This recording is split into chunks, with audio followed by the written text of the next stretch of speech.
everybody, and welcome to episode number 2 of the Sporting News Podcast. I'm your host, Dash Mars, and we have a hell of a lot of news for you today from the NHL, basketball, wrestling, and football. Yes, we're going to be covering a lot of wrestling news today, not just WWE and AEW, but we're also going to be talking about some other news as well. So let's go ahead and jump into it, shall we? Starting off with Mikhail Grigorenko. He has left the Columbus Blue Jackets to sign a 3-year deal with the KHL's CSKA Moscow team. Now, he was there before from 2017 to 2020, and he's only 27, so I feel like with this few extra years he has in Moscow, he could get better opportunities down the line in the NHL, or, for all we know, he could stay in the KHL. But we'll just have to wait and see. Now, fortunately, some tragedy did strike the hockey world today as Matis Kivlenieks, I believe that's how you say his last name, suffered an apparent head injury during a fall, and despite medical personnel being there right away, he unfortunately died due to those injuries. So he passed away from the injury at the age of 24 years old, and it's such a shame, considering he was a young guy, had a lot of potential, could have been a star. Fortunately, taken way too soon in this world. But on to the Stanley Cup Finals, as the Tampa Bay Lightning are now up 3-0 in the series. Now, as I'm recording this, the Game 4 is tonight at 8 o'clock, so can the Lightning sweep the Habs and take the Stanley Cup Championship? We're going to have to find out. Or can Montreal win this game and force a Game 5? Now, I feel like Tampa Bay may end up sweeping Montreal, but I actually heard a bit of a crazy thing that the Tampa mayor wanted them to take a dive in Game 4 to win the championship in Tampa Bay for Game 5. Like, I find, if it was me as a hockey coach, I would want my team to sweep if they're able to. Like, if you're up 3-0, I would want my team to sweep and take the championship that way. I wouldn't want them to lose a game just to win the championship at home. Because it's like with the finals in NBA, because there's different, because they play at both fields and whatever. But it's like, why would you want to win the trophy on your own home turf? If you can sweep them, do it. It wouldn't hurt at all to do that. And I find if you did lose that game, like I know it probably wouldn't happen because of how Tampa Bay is, but let's just put this into perspective, okay? Say they lost this game, wanted to go to Game 5, win the championship there. But now you've given Montreal some confidence. It's 3-1, and ironically enough, what if they take Game 5 and Game 6? Now you're in a Game 7 predicament, where it's win or you lose it all after being up 3-0. I find if you have that sort of 3-0 lead, sweep and make sure that you have that, because you never know. Any team could come back. It's been done before. But I don't know. I guess the Tampa Bay mayor was on something, but I don't know. I mean, I just find it kind of funny how he wanted that to happen. But anyway, let's go ahead and jump into NBA basketball now, as the Suns and the Bucks have made the NBA Finals. And Game 1 will be July 6th. So tomorrow night is game number 1. I'm very excited, to say the least. I was half right on my prediction, saying Suns were going to go to the finals. I was saying Suns Hawks, but it's Suns Bucks, which I'm not even that mad about it, honestly, because any team deserved it. But it's going to be a very close finals, I believe. I've got a feeling it could take 7, because both teams are very, very good. And it's just a matter of Giannis not getting injured. I know he's going to be coming back for the finals, which is great for Bucks fans because they have been dying to see Giannis back, and especially now that he's back in the finals. And it's the first time that they've been since 1974. So the Bucks definitely need all the help they can get, especially with Chris Paul, Devin Booker, DeAndre Ayton, Cameron Payne, all those guys on the Suns. It's going to be a great matchup, and I'm very much looking forward to it. Now, Patrick Beverley was suspended a game after shoving Chris Paul in the, I think it was Game 6 of the Western Conference Finals. Patrick Beverley was emotional during that game, which, I mean, I obviously can understand. But he did apologize to Chris Paul afterwards and say that he was very much in the wrong. But NBA went ahead and suspended him for a game, so he'll most likely be serving that suspension next year. So he'll probably sit out the first game of the year to serve that suspension. But I find that emotions, being a player in myself in football, I know how emotions are. You cannot let your emotions get the best of you. It's very, very tough, especially when you're losing big. Because I've been there, I felt it, and I've always had to try and keep, a cool head. But I understand, emotions get the best of you, especially in a big do-or-die game like that. But you always have to try and make sure that you can keep your cool, man. I know it was just a freak occurrence and, heat of the moment thing, but just try and make sure that you keep your head up, man. That's all you gotta do.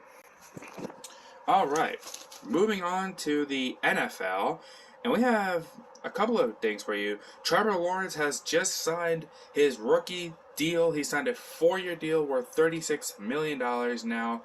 This is great, but again, Trevor Lawrence, will he have the help that he needs to make him succeed in Jacksonville? Because, like I mentioned in the first episode, if he doesn't have O-linemen, he's not going to last very long, sadly enough, considering how good he is. But I'm pretty sure Urban Meyer has some sort of plan. But we now know that Trevor Lawrence is signed, and he's ready to go for the NFL season, which I'm very excited about. Also, another signing. Saints offensive tackle Ryan Ramczyk has just been made the highest paid right tackle in NFL, signing a 5-year deal worth $96 million. Now, I understand the position of being a tackle. I was a tackle for 5 years, so I know how much importance it is, because you have to make sure that you protect that quarterback at all costs. And I will admit, I've had my few slip-ups, Not everybody was easy, but you gotta make sure that you can run, block, pass block, everything like that. So I know the feeling of that. And the fact that Ramczyk is the highest paid right tackle, that's good, considering he has been a dominant tackle for the Saints, especially with Drew Brees there. But now that Taysom Hill is there, and Drew Brees is basically retired, and Jameis Winston is also in that fold, maybe now Taysom Hill could end up being like Drew Brees, where he ends up being a stud. I mean, he already was, because he was just a multi-way player, but now that he is the starting quarterback, I feel, because he just signed like a 4-year deal for over $100 million. So I feel like Taysom Hill, with Ramczyk and with the rest of that Saints O-line, he's going to have a very, very bright future ahead of him, and I am so excited to see that. But some more interesting news, actually. The NFL fined the Washington football team $10 million through some evaluations that they did. Goodell said that there's a lot of sexual harassment and verbal abuse towards women throughout the Washington football team's organization. And that's a shocker to me, considering you never heard about this thing till now. And also, though, the Washington football team has really been on a bit of a downward spiral, to be honest. I mean, they just lost $10 million, which actually I found out that money will actually be going towards charities, which is very, very good for that cause, that $10 million will be going to charity and not to something stupid.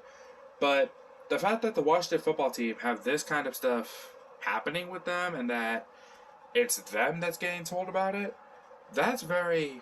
I'm not surprised, but at the same time, you would think that a professional organization like Washington would know how to treat everybody with respect. Because you don't hear about this kind of thing anywhere else in the NFL, but it seems like Washington, especially the last few years, I mean, with them having to drop the Redskins' name, and now they've been known as the Washington football team.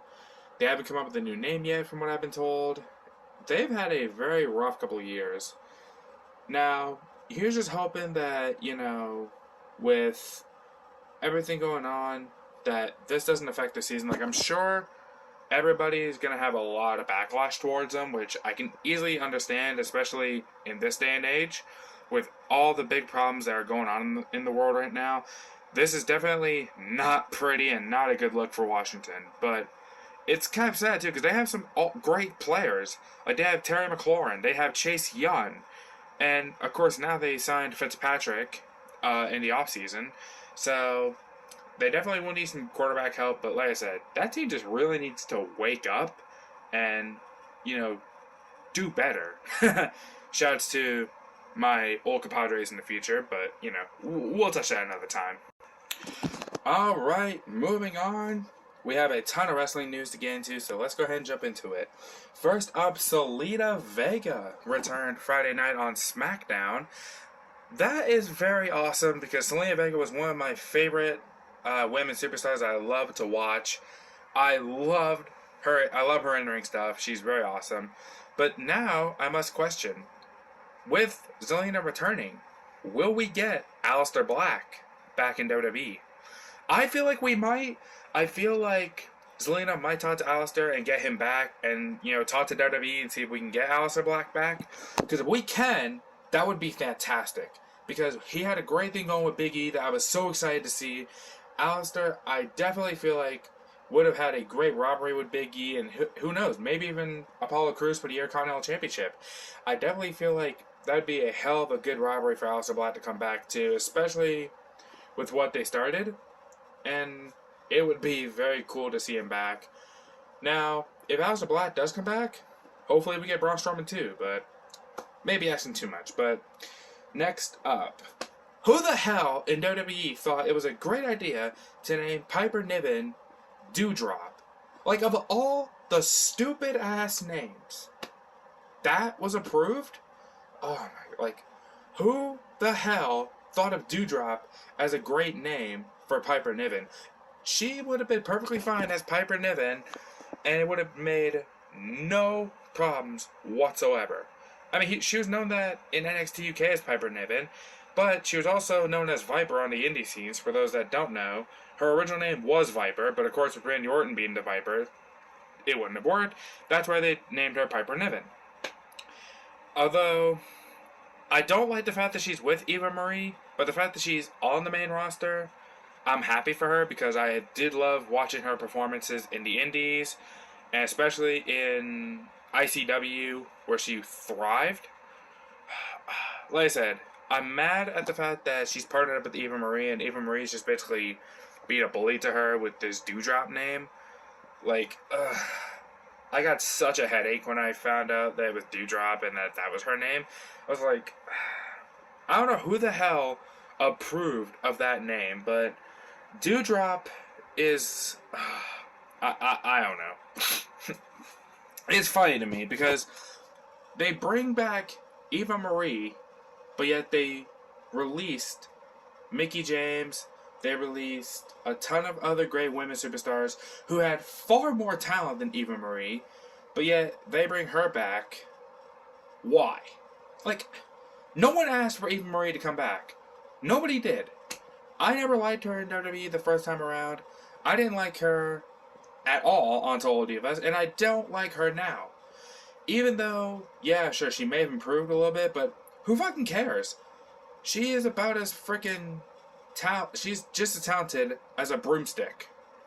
No talent whatsoever at all. But anyway, moving on now. Impact Wrestling draws its lowest number of views ever. Now, for me, I'm not a big Impact person. I do watch some Impact, every once in a while, especially with Kenny Omega and AEW having their partnership now. I'm not, like I said, I'm not a huge fan of Impact nowadays. Like, yes, they have some great wrestlers over there, but at the same time, I liked it better when it was old school TNA Impact Wrestling from like '02 to whenever they dropped the TNA name. That was my favorite time to watch. Impact Wrestling was when it was TNA, because TNA was very good, especially with Mike Tenay and Don West and all the guys that they had at the time in TNA. It was very, very awesome to watch. But now, I can understand why they have lower viewerships. They're mostly relying on Kenny Omega and the Good Brothers to bring in the views, because they've had a hard time trying to find a great TV contract. Last I heard, they were on Twitch. I don't know if they're on a TV channel now. I don't think they are. I think they're still on Impact or on Twitch if I remember, but I might be wrong there. But yeah, that's just very, very bad look for Impact Wrestling. But moving on, the Patriot, Del Wilkes. We know he passed away a few days ago at the age of 59 due to a massive heart attack. The Patriot was a character in WWF for a few years, and a lot of people always used to think that it was Kurt Angle back in those days, but no. But I do remember that the Patriot, I think at one point, did have Kurt Angle's theme song, and then when Kurt Angle came to WWE, they gave it to him, if I remember correctly. But yeah, it's always a sad tragedy whenever somebody from wrestling passes away, or anybody in general passes away. But, you know, RIP to the Patriot. You know, he was a very short-lived character in WWF, but I feel like had it have been, you know, worked with and, you know, pushed more, I never feel like the Patriot could have been a unique character, to say the least. But, you know, it's over now, so sadly.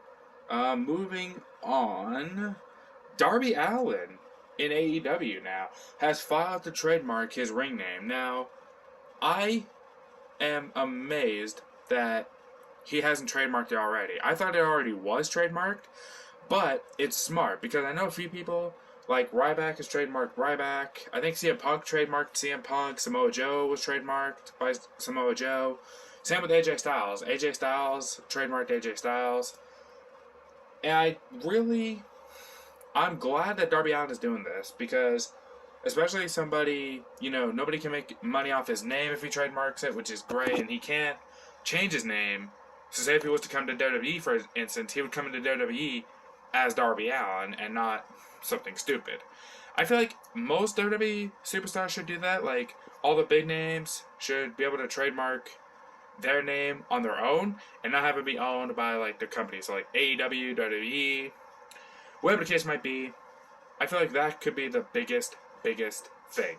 Now, some stuff that was going on for Money in the Bank. I'm very excited for the Money in the Bank pay-per-view coming up.